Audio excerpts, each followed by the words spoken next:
At this moment in your life, where are you seeking advice and coaching?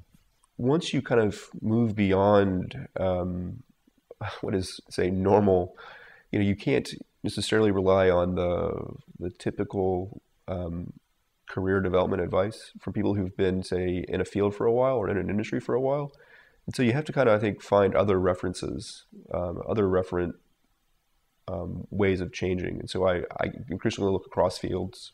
So I look to find people who are flourishing and thriving in an environment that may be very different than mine, say, academics or say team sports, and you sort to understand what helped them get to that point of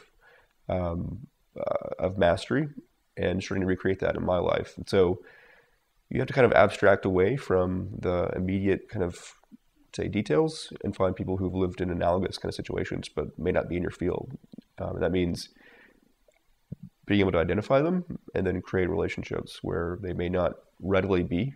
And luckily, and oftentimes people will actually have blogs, or they'll write, or they'll, sometimes they'll be open to having those conversations.